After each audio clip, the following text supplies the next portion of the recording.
Welcome my YouTube channel Lipu creation. তো আজকে কি রান্না করব চলো তোমাদেরকে একবার দেখি না। আর এই যে সুতো নিয়ে এসেছি, সুতোটা জল দিয়ে ধুলাম।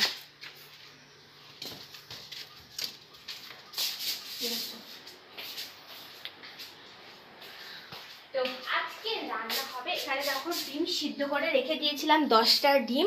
আর এখানে ডিমগুলো কিন্তু আমি সবকটা কেটে কেটে পিস করে নিয়েছি। আর এই যে সুতো দিয়ে, এই সুতোটা দিয়ে সবকটা কেটে নিয়েছি।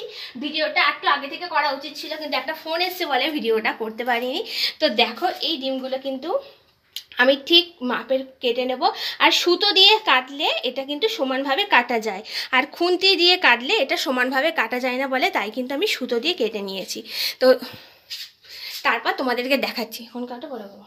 দেখো এখানে কিন্তু ডিম আমি সবকটাই সুতো দিয়ে কেটে নিয়েছি। এটা কিন্তু খুন্তি দিয়ে কাটলে আরও মানে ট্যাড়া ব্যাকা হয়ে যেত, তো এটা কিন্তু সবকটা আমি সুতো দিয়ে কেটে নিয়েছি। আর এখানে কিন্তু আমি সর্ষে, পোস্ত, হলুদ, নুন আর 2টো কাঁচা লঙ্কা মিক্সিতে পেস্ট করে নিয়েছি। আর এখানে কড়াতে দিয়ে দিয়েছি তেল। এবার দিয়ে দেবো এর মধ্যে হলুদ। আর সব কটা ডিম কিন্তু আমি আস্তে আস্তে ছেড়ে দেবো যাতে কুসুমগুলো না বেরিয়ে যায়। তো চলো ডিমগুলো আগে ভেজে নিই, তারপর দেখাচ্ছি। তো দেখো এখানে কিন্তু আমি সব কটা ডিম ভেজে নিয়েছি, আর সব কিন্তু একসাথে দিইনি, হাফ হাফ করে ডিম দিয়েছি। তো আমারটা ভাজা হয়ে গেছে। আর এই তেলের মধ্যে আমি কিন্তু হলুদ, লঙ্কার গুঁড়ো, নুন দিয়ে জল ঢেলে দেবো সামান্য। তারপরে কিন্তু আমি সর্ষে আর পোস্ত পেস্টটা এর মধ্যে দেব। তো চলো আগে দিয়ে দিই। তো দেখো তেল গরম হয়ে গেছে, তারপর সামান্য জল ঢেলে দিলাম।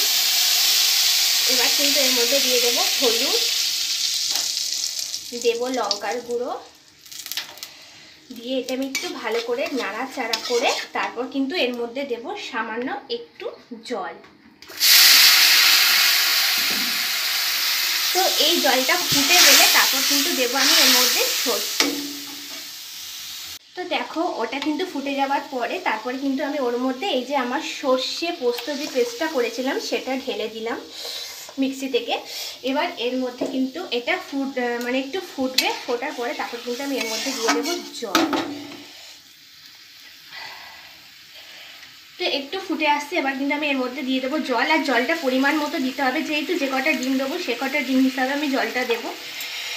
তো জল আমি এতটুকুই দিলাম। এবার কিন্তু এটা ফুটে গেলে আমি এর মধ্যে ডিমগুলো আস্তে আস্তে করে ছেড়ে দেবো। এখানে আমার সর্ষে আর পোস্ত দেওয়ার পরে ফুটে গেছে। আর এখানে আমি ধনে পাতা কুচি করে নিয়েছি, আর লঙ্কা একটা লঙ্কা কুচিয়ে নিয়েছি। তো এবার ডিমগুলো কিন্তু আমি আস্তে আস্তে ছেড়ে দেবো যাতে ডিম থেকে ডিমের কুসুমগুলো না বেরিয়ে যায়। তো চলো সবকটা ডিম কিন্তু আমি এরকম করে করে আস্তে আস্তে ছেড়ে দেবো। দেখো সবকটা ডিম কিন্তু আমি দিয়ে দিয়েছি, তারপরে কিন্তু একটু ফুটিয়ে নিয়েছি। এবার এর মধ্যে আমি ধনে পাতা আর কাঁচা লঙ্কা দিয়ে দেবো। তো এই যে ধনে পাতা আর কাঁচা লঙ্কা আমি এর মধ্যে ছড়িয়ে দেবো। তো চলো তারপর নামানোর পরে তোমাদেরকে দেখাচ্ছি। দেখো এখানে কিন্তু আমার ডিমটা একদম রেডি হয়ে গেছে। আর আমি এর মধ্যে একটু কিন্তু লেবুর রস ছড়িয়ে দেবো, যেহেতু সর্ষেটা একটু তেতো তেতো হয়, তো তার জন্য লেবুর রসটা দিলে আর একদম তেতো থাকবে না। তো চলো তাহলে আমার কিন্তু ডিম পোস্ত সর্ষে একদম রেডি। তো কীরকম লাগলো একটাই কিন্তু কমেন্ট করে অবশ্যই জানাবে। Tata bye bye.